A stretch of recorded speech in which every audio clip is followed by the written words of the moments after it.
A Leandro Santoro, de Los Irrompibles, que es parte del radicalismo, de la Unión Cívica Radical. Gracias, Leandro. No, gracias por invitarme. Bien.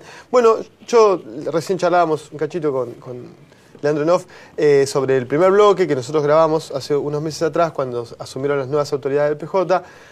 Charlamos con dos compañeros jóvenes y problematizamos el PJ, bueno, ¿no?, como herramienta de cuánto le sirve, ¿no?, al pueblo, a las conquistas populares, un partido justicialista nuevo. Porque, bueno, en los 90 el PJ ha tenido mucha responsabilidad, si no la primera, en todos los avances del neoliberalismo, de la destrucción del Estado, del retroceso.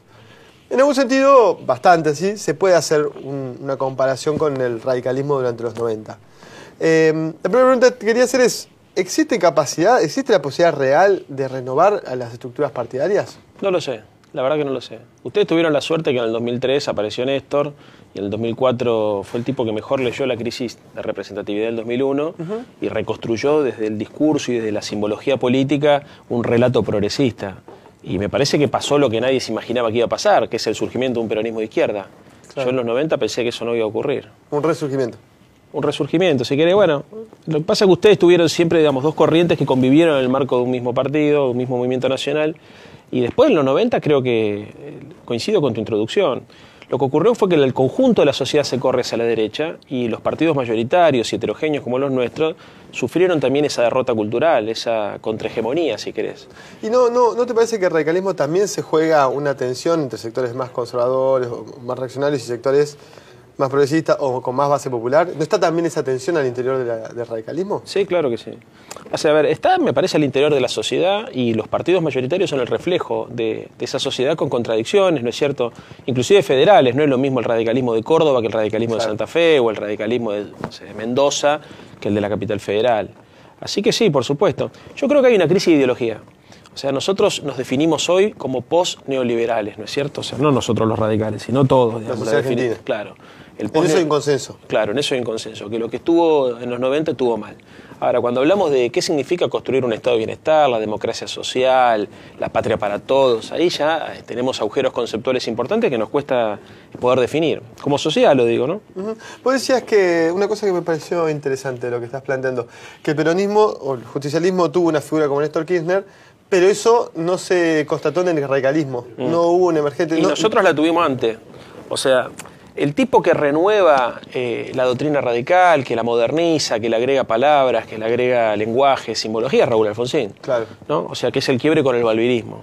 Ese quiebre nos pone a nosotros, de alguna manera, en un carril que hasta ese momento en la Argentina estaba vacante, que era el de la socialdemocracia. La idea de poder consolidar la democracia social y la democracia política al mismo tiempo. En los 90, o en el 89 para ser más preciso, ese proceso político es derrotado por un golpe de mercado y a partir de ese golpe de mercado las ideas neoliberales empiezan a ser hegemónicas en la Argentina y bueno, así como transforma el sentido común de la gente, así como de alguna manera el peronismo también se recicla en esa nueva lógica, a nosotros nos pasa lo mismo y surge el del arruismo. ¿Qué es el del arruismo? Es la expresión política del menemismo, que es la expresión política de la mirada neoliberal producto del consenso de Washington y de todas esas recetas que de Estados Unidos se vienen proponiendo. Pero caído el del arruismo, digo, uno no puede dejar de pensarse, sobre todo los esquemas más políticos, no dejamos de pensarnos en clave de 2001, 2003, pero desde entonces han pasado 2001, 13 años, digamos. ¿Encontrás elementos de renovación en el radicalismo hoy? No. ¿Qué ocurre? Sos crítico, digamos. Sí, por supuesto, sí. A ver, yo creo que para nosotros fue muy importante lo que pasó con ustedes porque nos robaron las banderas al sector progresista del radicalismo. Y yo lo sentí así, por lo menos. Y por eso al principio le teníamos mucha bronca, porque sentíamos que estaban haciendo lo que nos hubiese gustado hacer a nosotros. Y creo que muchos radicales empezaron a subrayar o a sobrevalorar los defectos del kirchnerismo porque no se podían bancar su propia mediocridad, su propia insustancialidad. Perdón me interrumpa, pero digo, una diputada, una referente política como Carrió, que hacia el 2001 tenía una serie de banderas progresistas y hoy hace estridentes declaraciones a favor de Macri. ¿Es eso lo que está también? ¿Lo ves en Carrió, esto de nos roban las banderas, entonces me hechizo? No. Yo creo que lo que ocurre, yo te estaba haciendo un análisis partiendo de la etapa 2004, 2006, 2007, digamos, ¿no? Que es donde nosotros de alguna manera tenemos que reacomodar el discurso. ¿Qué creo que ocurre? Digamos, creo que el sector progresista del radicalismo queda desorientado con el surgimiento de un peronismo de izquierda Y después lo que ocurre es que tiene que reconvertir su discurso político a partir de la lógica binaria peronismo-antiperonismo, ¿no? Para poder de alguna manera reconectar con su base social, ¿viste? Intenta de subrayar los errores del kirchnerismo y ocultar los aciertos. Después del proceso 2007, lo que ocurre es un proceso completamente diferente. Yo creo que tiene que ver con la tensión a partir de la ley de medios y con la discusión con Clarín 2007, 2008, 2009, o sea... El 125, la 125, bueno... ¿Qué pasa, digamos? Se radicaliza la puja ideológica en la Argentina y ahí lo que hace el radicalismo, como la mayoría de los partidos políticos de la oposición, es asumen la agenda de los grandes medios de comunicación. Entonces, para aparecer en los medios de comunicación te exigen que vos digas lo que ellos necesitan que digas. Claro. Y los tipos aceptan esa lógica. Pero ¿y los medios kirchneristas no te exigen que defiendas al gobierno? ¿No quedas engrampado en algún punto en ese esquema? Bueno, yo en general suelo decir lo que pienso. O sea, a ver...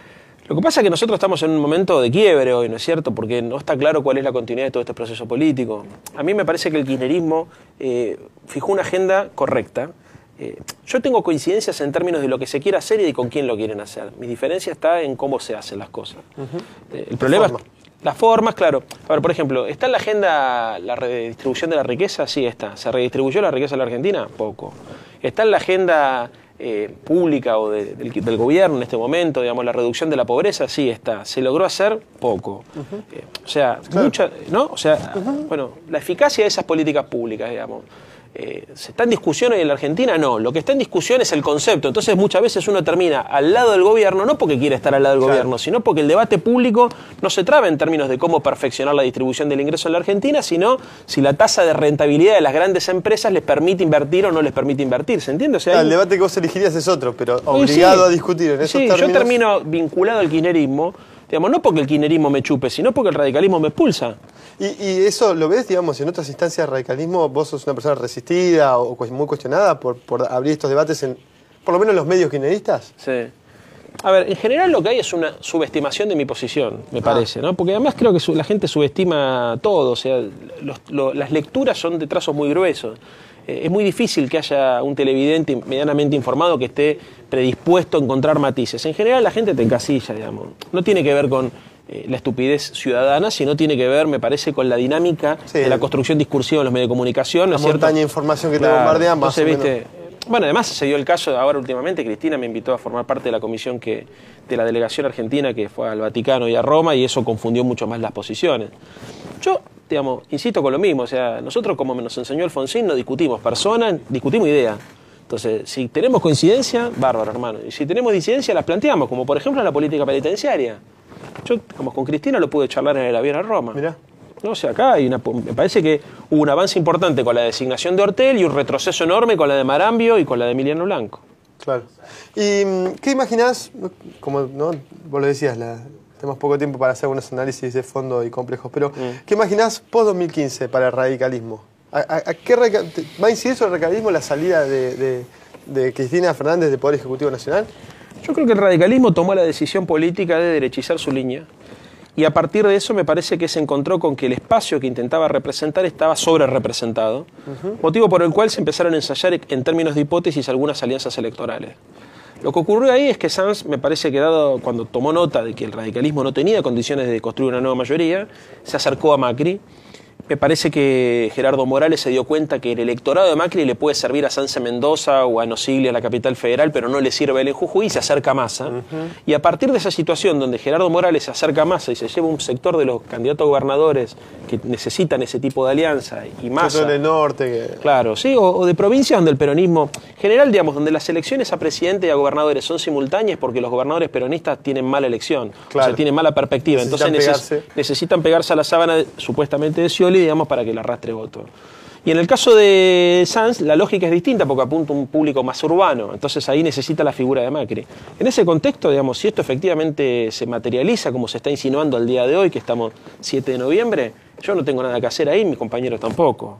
¿Se entiende? Pero bueno, la verdad es que lo loco de todo este proceso político que estamos viviendo los radicales es que los que llevan al desguace son las autoridades oficiales del partido, porque Sanz es presidente del Comité Nacional y Gerardo Morales presidente del bloque de senadores. Claro. ¿Qué crees que te diga? Y Ricardo Alfonsín, que en algún momento tuvo como un discurso un poco más... De hecho... Lo tiene. Bueno, de hecho en algún momento estuvo incluso en 678. Sí. ¿No representa una salida de construcción, por lo menos de un sector, que intente problematizar distinto esa línea? Sí, ahí yo creo que el gran problema que tiene Ricardo es que se peleó con todos estos que están llevando a la práctica hoy la línea de acuerdo con la derecha, fueron operadores de su campaña en el 2011 y fueron los que lo incentivaron al acuerdo con de Narváez. Y hoy se lo facturan. Y hoy se lo facturan, entonces, no públicamente, se lo facturan por abajo. Y yo creo que Ricardo no reacciona porque tiene miedo de dar que le contesten con este argumento. Vos callate que arreglaste, claro, el carpetazo. Claro. Me parece que eso es lo que ocurre. Bueno, el único que nos queda en pie ahí es Leopoldo Morón. Leandro, te agradecemos mucho que nos hayas venido a visitar.